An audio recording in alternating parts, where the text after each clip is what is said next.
Sejumlah upaya meningkatkan okupansi penumpang LRT Palembang terus dilakukan. Salah satunya mengoperasikan rute penumpang atau feeder yang terkoneksi dengan stasiun LRT. Hingga saat ini sudah ada 7 rute feeder LRT yang beroperasi. Apakah keberadaan feeder LRT efektif meningkatkan jumlah penumpang LRT Palembang?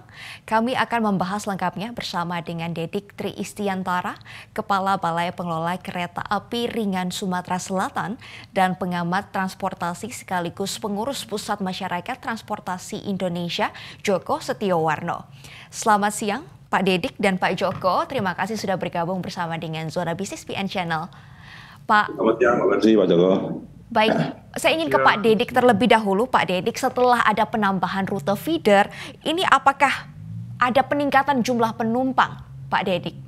Baik, terima kasih Bu Mercy, Mbak Mercy, Pak Joko. Jadi izin menyampaikan Mbak Mercy berkaitan dengan penambahan feeder rute baru ini, memang ini tidak lanjut dari penambahan koridor yang pertama, koridor 1-2, di mana di bulan Juli kemarin sudah kita tambahkan koridor feeder LRT. Kemudian hasilnya dari bulan Juli sampai sekarang itu ada peningkatan 28% penumpang. Dari yang tadinya 7.239 penumpang per hari, sekarang sudah 9.280. Itu dengan 2 feeder. Harapan kami dengan adanya 5 feeder ini akan semakin menambah okupansi LRT, Mbak Mercy. Baik, kalau ada peningkatan 28% dari biasanya ada 7.000 penumpang LRT sehari menjadi 9.000, ini kira-kira berapa persen sih Pak dari okupansi atau ketersediaan tempat duduk yang ada, Pak? Untuk yang okupansi saat ini rata-rata sudah hampir 100% Mbak Mercy untuk yang feeder LRT ini, Mbak Mercy. 100% lebih. Oke, untuk feeder LRT-nya 100% lebih, berarti ini penuh ya Pak, banyak peminat. Kalau dampaknya kepada penumpang LRT itu sendiri berapa persen Pak dari kapasitas atau okupansinya? Saat ini kapasitas LRT sekitar 60-70% per hari, Mbak Mercy. 60-70%, Pak. Ini sudah jauh lebih baik dibandingkan sebelum ada feeder-feeder yang ditambah di bulan Juli kemarin, Pak. Betul sekali, Mbak Mercy. Perlu kami sampaikan bahwa tahun 2019 penumpang kita 2,6 juta, kemudian di 2020 COVID 1 juta, kemudian 2021 1,5, sekarang sudah 2,8. Harapan kami di akhir Desember ini bisa sampai 3 juta penumpang kita, atau meningkat sekitar 52% dari 2021, Mbak Mercy. Ini data per tahun, Pak. Berarti di tahun 2019 ada 2,6 juta penumpang LRT Palembang. Dan berarti ekspektasinya di akhir tahun ini bisa melebihi di tahun sebelum pandemi COVID-19 ya, Pak? Ya, sekarang sudah melebihi, Mbak Mercy. Yang tadinya 2,6, sekarang sudah 2,8. Harapan kami bisa sampai di angka 3 juta tahun ini, Mbak Mercy. Baik, luar biasa Pak Dedik. Saya ingin ke Pak Joko. Pak Joko, bagaimana tanggapan Anda mengenai ada tambahan feeder untuk menjemput penumpang bisa ke stasiun LRT secara langsung? Bagaimana Pak Joko? Ya, LRT Sumatera Selatan kan LRT yang pertama di luar Jawa ya. Namun tentunya kita jangan membandingkan yang ada katakanlah LRT atau KRL seperti di Jakarta misalnya, jauh berbeda lah. Ya, karena memang tingkat kebutuhannya itu berbeda. Nah, ini memang LRT di Sumatera Selatan ini sebelumnya jalur itu dilayani oleh, dulu ada bis transmusi, ya, sebagai tulang punggung. Namun setelah ada LRT Sumatera Selatan ini, LRT ini menjadi tulang punggung transportasi di Kota Palembang. Dia menjulur dari bandara sampai dengan wilayah pinggiran Jakabaring. Ya. Jadi sebenarnya jalur ini cukup bagus, melewati tengah kota, bahkan melewati beberapa hotel. Jadi kalau kita nginep hotel-hotel cukup ternama di Palembang, itu tinggal turun aja jalan kaki sudah sampai. Sampai sebutkan nama hotel cukup banyak itu ya, cukup bagus lah secara rutenya. Nah memang kemarin pada saat pandemi ini menurun, tidak hanya di LRT Sumatera Selatan, dimanapun penumpangnya menurun. Selain itu juga memang ini selaras dengan itu juga mulai dikembangkan juga ada bis Transmusi Jaya, ya.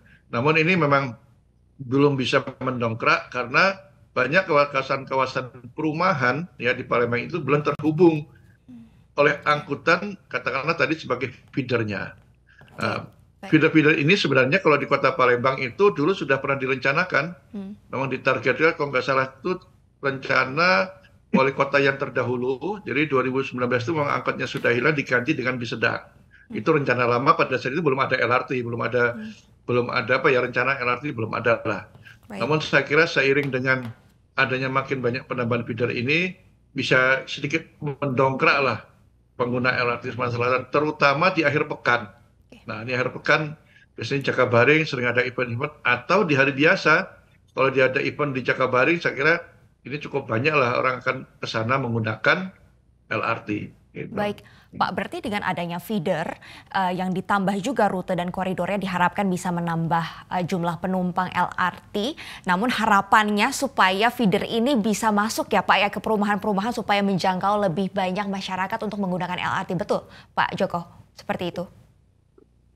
Ya, Baik. jadi di Palembang ini banyak kawasan perumahan yang baru-baru, daerahnya daerah pinggiran itu yang bisa terhubungkan dengan adanya LRT ini. Baik, Pak Dedik, apakah sudah ada rencana supaya feeder ini mungkin koridornya diperpanjang atau ditambah rute baru supaya bisa menjangkau masyarakat-masyarakat di perumahan baru, Pak? Terima kasih Mbak Mercy. Jadi hasil kajian dari akademisi Universitas Sriwijaya, Prof. Erika, itu kebutuhannya adalah 17 koridor Mbak Mercy. Oke. Saat ini sudah tersedia 7, jadi memang kita masih butuhkan sekitar 10. Jadi permasalahan di LRT ini salah satu adalah first mile dan last mile-nya belum tersedia, sehingga feeder ini salah satu solusi untuk permasalahan penyediaan first mile dan last mile-nya, Mbak Mercy. Baik, berarti kedepannya akan ada rencana penambahan koridor lagi Pak, dari posisi sekarang 7 koridor maksud saya menjadi 17 koridor nantinya Pak. Iya, kondisi di lain seperti itu Mbak Mercy. Kita akan koordinasi dengan Ditjen Perhubungan Darat, Dinas Perhubungan Kota maupun Dinas Perhubungan Provinsi Sumatera Selatan, Mbak Mercy. Baik, apa yang menjadi pencetus Pak? Sebelumnya ada 2 koridor, lalu pada bulan Juli kemarin akhirnya ditambah 5 koridor lagi. Ini apa yang menjadi penggeraknya Pak, ditambah ada 5 koridor baru? Jadi setelah kita teliti Mbak Mercy, keberadaan feeder ini sangat sesuai dengan kondisi jalan Mbak Mercy, di mana kondisi jalan di perumahan itu kan kecil-kecil. Jadi memang kebutuhan untuk angkutan pensuplai feeder ini jenisnya angkot Mbak Mercy. Jadi memang sangat sesuai dengan kebutuhan di masyarakat dan kondisi jalan yang ada di Palembang Mbak Mercy. Baik, baik. Kembali lagi ke Pak Joko. Pak Joko, kalau tadi Pak Dedik di awal juga sempat mengatakan bahwa saat ini okupansi LRT sudah 60-70%. Apakah menurut Bapak ini ideal Pak untuk penggunaan LRT dengan okupansi 60-70%? Ya, sebenarnya ini ada hal yang katakanlah pada saat awal pembangunan ini kan dulu Pemprov itu akan memindahkan kantornya itu kantor gubernur di wilayah Jakabaring. Nah, tentunya kalau itu terwujud, pemindahan kantor gubernur Jakabaring beserta OPD-nya akan jauh lebih banyak lagi. Namun ini dalam perkembangannya kantornya ternyata tidak pindah. Ini membuat penyelenggara juga pusing ini. Bagaimana mendongkrak penggunanya itu. Okay. Nah, ini menjadi agak buyar lah. Tapi terlepas dari itu juga, ini kelemahannya di Indonesia, nggak hanya di Kota Palembang, banyak perumahan-perumahan baru. Mereka tidak menyiapkan akses jalan yang memadai. Mestinya perumahan-perumahan baru yang banyak orang yang bertempat tinggal di sana, karena orang berangkat dari rumah itu akses jalannya harus lebar-lebar sehingga tidak perlu angkot-angkot yang kecil. Nah, tapi sudah terlanjur tidak hanya di Palembang, di banyak kota itu perumahannya luas-luas ya, sangat luas sekali, tapi jalannya hanya 2 lajur aja. Kalau diberikan bisnya besar atau sedang itu tidak mencukupi. Ini jadi problem. Ya, jadi problemnya tata ruang sebenarnya di sini. Nah, kalau transportasi ini kan sebenarnya menyediakan orang untuk bergerak. Nah, inilah problemnya, tapi mudah-mudahan dengan adanya feeder sedikit banyak bisa membantu untuk meningkatkan penumpang pengguna LRT. Ya, tapi juga Jakabaring ini daerah kawasan yang cukup luas, itu harus ada bangkitan cukup besar juga. Berbagai upaya sudah dilakukan sebenarnya pada saat yang lalu, umpamanya pegawai negeri diwajibkan hari-hari tertentu bergiliran menggunakan LRT. Namun ini juga tidak bisa meningkatkan karena memang kantor-kantornya tidak berada di Jakabaring, ya, agak terpisah. Tapi kalau seandainya kantor itu terpusat semua Jakabaring, saya kira akan jauh lebih tinggi lagi peminatnya menggunakan LRT ini. Gitu. Selain juga tadi kelengkapan feeder perlu lah itu ya, karena nggak mungkin LRT itu mendekati kawasan perumahan, tidak hanya tulang punggung aja gitu. Baik, Pak Joko, jika dibandingkan dengan kalau kita lihat MRT di Jakarta yang juga relatif baru, Pak, ini bagaimana sih Pak perbandingannya dari tingkat okupansi, dari tingkat traffic setiap harinya, bagaimana Bapak melihatnya, Pak? Ya, tadi di awal saya bilang jangan dibandingkan sama di Jawa lah ya. Karena memang Jawa, apalagi di Jakarta itu kan cukup tinggi mobilitas aglomerasinya. Baik. Data saya menunjukkan 2018 itu 6,4 juta perjalanan dari Bodetabek ke Jakarta. Sementara ini baru Kota Palembang yang sedikit ada wilayah aglomerasi tidak begitu banyak. Tapi masih ini adalah masyarakat di Kota Palembang. Kalau MRT itu kan yang mengakomodasi di luar Kota Jakarta juga ada. Tidak hanya Kota Jakarta saja gitu. Baik Pak, tidak bisa dibandingkan antara LRT di Jakarta atau yang di Jawa ini Pak dengan yang di luar Jawa. Apa sih yang bisa menjadi pelajaran Pak untuk kedepannya jika ada pembangunan transportasi massal di luar Jawa, apa yang perlu diperhatikan ke depannya Pak? Begini, konsistensi perjanjian dengan pemerintah daerah. Kami sering melihat tidak hanya membangun kereta, membangun infrastruktur di daerah oleh perhubungan, entah itu angkutan umum, entah itu pelabuhan penyeberangan atau bentuknya, itu memang jasa di awal tuh janjinya cukup manis gitu kan ya. Akan membuat akses ke pelabuhan penyeberangan pamannya dan sebagainya. Tapi ketika berganti kepala daerah sudah berubah lagi. Banyak yang kami temuin di daerah, tidak hanya di daerah-daerah lainnya seperti itu. Oleh sebab itu memang ini perlu kerjasama antara Kementerian Perhubungan dan Kementerian Dalam Negeri. Artinya Kementerian Dalam Negeri ini turut mengawasi Pemda-pemda yang sudah berjanji dengan pusat. Selain itu juga perencanaannya juga harus matang. Dalam artian dia punya peraturan daerah. Kalau sudah punya perda, berarti itu mengikat. Seperti Jakarta. Jakarta dia punya PTM, dia punya perda mengenai transportasi umumnya. Siapapun gubernurnya harus melaksanakan, tinggal melanjutkan. Nah, di daerah selain Jakarta selalu berbeda-beda. Ini yang terjadi seperti ini. Kasihan juga Kementerian Perhubungan sudah mengeluarkan anggaran cukup besar, tiba-tiba berganti kepala daerah berubah lagi. Banyak hal seperti itu. Makanya mendesak adanya perda transportasi umum di Kota Palembang. Baik Pak, berarti perlu ada konsistensi dan juga koordinasi antara kementerian lembaga supaya program yang sudah dicanangkan ini berkelanjutan dan juga harmonis antara kementerian lembaga. Baik, nanti juga saya akan tanyakan kepada Pak Dedik, strategi seperti apa Pak yang sudah disiapkan untuk bisa meningkatkan okupansi lebih tinggi lagi dari posisi sekarang 60-70%. Namun kita akan tahan dulu Pak Dedik jawabannya usai jeda iklan berikut ini. Pemirsa, tetaplah bersama kami di Zona Bisnis BN Channel. Pemirsa, kita akan melanjutkan perbincangan mengenai bagaimana strategi untuk meningkatkan okupansi LRT di Palembang bersama dengan Pak Dedik Tri Istiantara, Kepala Balai Pengelola Kereta Api Ringan Sumatera Selatan, dan pengamat transportasi Joko Setiowarno.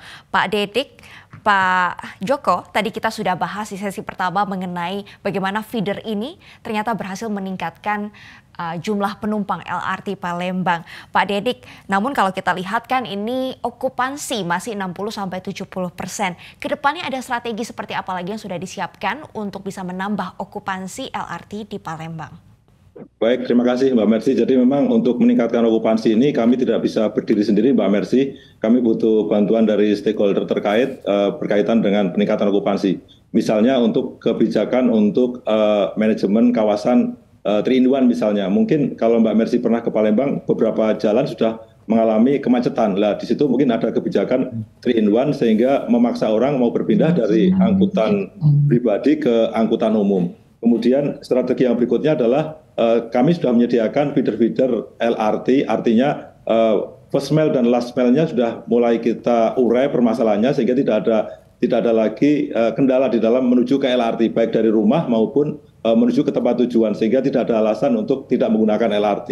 Kemudian bagaimana kita membuat LRT ini dicintai oleh masyarakat Palembang, Mbak Mercy. Jadi kami membuat beberapa kegiatan-kegiatan secara rutin setiap tahunnya nanti menjadi agenda tahunan di stasiun-stasiun kami. Misalnya nanti ada festival Fashion Week, kemudian lomba mewarnai, kemudian ada festival musik atau seperti apa, kemudian ada festival makanan di stasiun-stasiun kami, sehingga orang akan berduyun-duyun datang ke LRT, stasiun LRT dalam rangka untuk melihat kegiatan-kegiatan di LRT, sehingga LRT ini akan menjadi bagian atau bagian dari masyarakat Palembang, Mbak Mercy. Demikian, Mbak Mercy. Baik, Pak, berarti ada strategi ini manajemen kemacetan di Palembang. Salah satu solusinya adalah dengan LRT, Pak. Salah satunya juga dengan kebijakan 3-in-1 yang mungkin bisa dilaksanakan.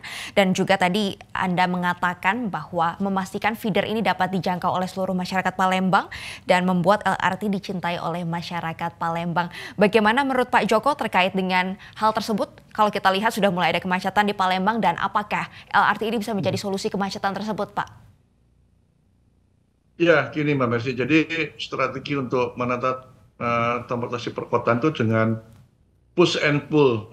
Ya, pullnya adalah sudah diberikan public transport tadi. Ada feeder, ada Transmusijaya, bus sistem transitnya, ada LRT Sumatera Selatan.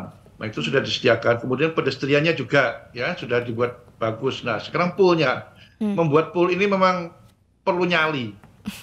Kalau saya lihat ya, tidak hanya katakanlah di Palembang, di Jakarta pun gubernurnya nggak berani dia buat push yang kuat. Jakarta kan cuma ganjil genap, toh ganjil genap sekarang juga nggak maksimal itu kan. Sama sehingga 2016 karena saya ikut merumuskan ini proyek ini, salah satu janji pada saat itu akan membuat jembatan Musi itu pada saat jam tertentu mungkin itu hanya boleh dilewati oleh angkutan umum. Nah, kalau itu bisa dilaksanakan sangat bagus. Baik. Tapi kita kembali lagi, berani nggak kepala daerah melakukan itu? Ini jadi problem di Indonesia. Poolnya berani, sedangkan ketika pushnya mikir-mikir dulu. Ya, khawatir karena ini dapatkan kebijakan tidak populer. Baik. Siapa yang mau tidak populer? Nah, biasanya kan dia apalagi mau pilkada lagi, mau ikut lagi, ya nggak mau dia kan. Janji mulu-mulu aja dulu kan. Ini jadi problem di daerah seperti itu. Gitu. Baik, Pak. Berarti ini memang butuh faktor pull ya, Pak, ya, kebijakan yang kuat dan juga kebulatan tekad dari pemerintah daerah untuk bisa memaksa masyarakat ini beralih ke transportasi umum. Dan terkait dengan supaya masyarakat bisa beralih menggunakan transportasi umum, kan yang dibutuhkan adalah kemudahan, efisiensi, dan juga efektivitasnya. Nah, Pak Dedik, apakah sudah ada konsep transit oriented development yang sudah jalan di LRT Palembang sehingga masyarakat dapat dengan mudah menggunakan LRT dan juga transportasi lainnya? Kalau dilihat Mbak Mercy bahwa stasiun-stasiun kami sangat terintegrasi dengan kawasan-kawasan perdagangan, kawasan mal, kemudian kawasan perkantoran. Jadi sebenarnya secara sistem kami sudah mendekatkan diri dari kawasan-kawasan tersebut. Misalnya di stasiun Disub itu adalah kawasan perkantoran di Gubernuran, kemudian stasiun Ampera itu udah kawasan perdagangan, kemudian juga kawasan wisata, kemudian stasiun DCKA itu terintegrasi juga dengan OP Mall. Jadi sebagian besar memang kami sudah terintegrasi dengan kawasan yang cukup mendukung untuk support LRT ini. Tapi memang dibutuhkan kebijakan-kebijakan yang lain untuk lebih mengoptimalkan LRT ini secara sistem, Mbak Mercy. Baik, Pak, tadi Bapak katakan bahwa di daerah LRT itu ada pusat belanja, ada perkantoran, dan itu memang biasanya masyarakat melalui jalur tersebut, Pak, menggunakan LRT. Iya, betul. Mereka melalui jalur tersebut, Mbak Mercy. Baik, berarti kita akan lihat juga Pak Joko, apakah ada strategi lain Pak untuk bisa mendongkrak okupansi dari LRT tersebut? Tadi sudah dikatakan oleh Pak Dedik ada manajemen transportasi, diantaranya kebijakan 3-in-1, ini yang bisa diusulkan dan mungkin bisa diimplementasikan, dan juga ada feeder LRT yang disiapkan untuk masyarakat dan juga membuat LRT dicintai masyarakat. Namun apakah ada strategi lain Pak untuk mendongkrak okupansi LRT? Yang paling mudah itu adalah ya pegawai negerinya aja diwajibkan menggunakan angkutan umum, ya itu yang paling mudah kan. Nah, tapi dimulai kepala daerahnya menggunakan juga. Saya melihat di Palembang itu tahunnya ketika ada bis Musijaya itu, wali kotanya setiap hari Jumat menggunakan angkutan umum itu, sehingga otomatis anak buahnya ikut semua. Itu paling sederhana. Sekarang pun sebenarnya kalau wali kotanya, ini kota aja dulu ya, punya kebijakan itu, saya kira nanti anak buahnya otomatis akan menggunakan. Itu memberi contoh yang paling sederhana, ketika menyuruh masyarakat atau rakyatnya, warganya menggunakan angkutan umum, sementara dirinya tidak. Nah, masyarakat sekarang sudah pandai, Bapak juga tidak mau, apalagi saya gitu kan. Selalu begitu. Nah, hal seperti itu harus dilakukan. Yang paling sederhana seperti itu. Nah, baru hal-hal push-nya yang lainnya, silakanlah. Yang nyali mana mau digunakan. Tadi saya berikan contoh, umpamanya Musi, Jembatan Ampera itu pada jam itu tidak boleh ada angkutan pribadi, hanya angkutan umum. Bisa nggak dia menaikkan?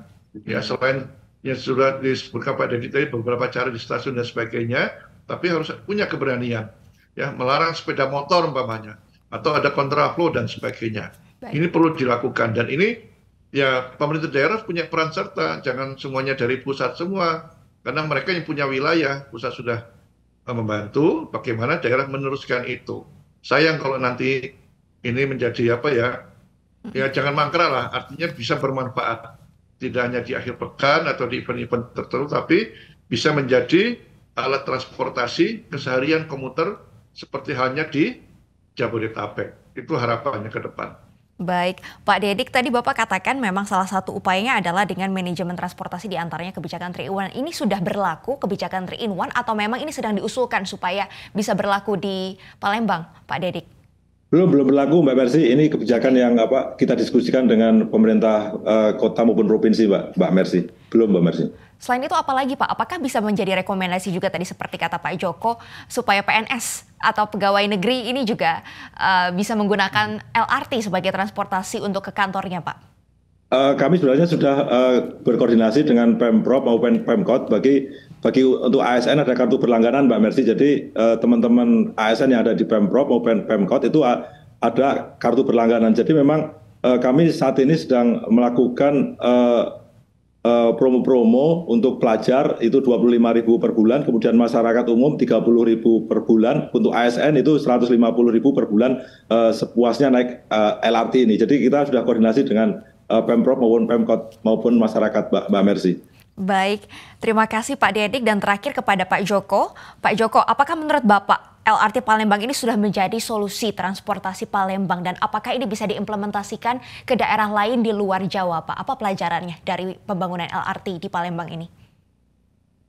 Ya tentunya membangun LRT ini kan tidak murah ya, cukup mahal, apalagi dia elevated itu 1 kilometer itu sekitar 500 miliar, cukup mahal. Nah, ini memang banyak daerah meminta dibangun seperti ini.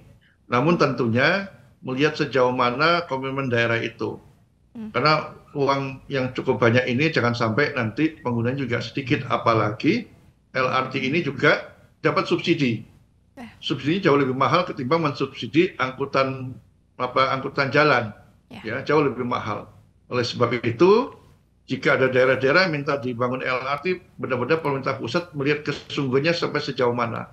Kira-kira jangan terulang kembali LRT Sumatera Selatan ini yang janji semula akan memperbanyak menjadi panggilan, ternyata tidak. Ini menjadi pelajaran berharga, ya, sehingga nanti punya acuan atau pedoman bagi daerah-daerah yang akan meminta dibangun LRT. Apa kemampuannya, fiskalnya bagaimana, kemudian siapa nanti akan menanggung subsidi itu. Kalau pusat terlalu lama juga kasihan, karena cukup banyak daerah Indonesia yang perlu dibangun. Namun tentunya kita juga berapresiasi pada adanya LRT ini, tidak harus seperti Jakarta, karena apapun saya pikir Sumatera Selatan sudah cukup banyak memberi sumbangan buat negara. Di sana itu adalah lumbung pangan, lumbung energi buat di Pulau Jawa. Menyeimbangkanlah pembangunan yang memang harus ada di luar Jawa, namun memang di sisi lain selain membangun juga benar-benar bermanfaat untuk masyarakat. Baik, terima kasih Pak Joko Setiowarno dan juga Pak Dedik. Tri Istiantara sudah meluangkan waktunya untuk diskusi siang hari ini. Kita berharap semoga di akhir tahun 2022 jumlah penumpang LRT bisa tembus 3 juta penumpang di akhir tahun ini dan okupansinya terus meningkat. Terima kasih sekali lagi Pak Dedik dan juga Pak Joko untuk waktunya. Sukses dan sehat selalu. Terima kasih Mbak Mercy, Pak Joko.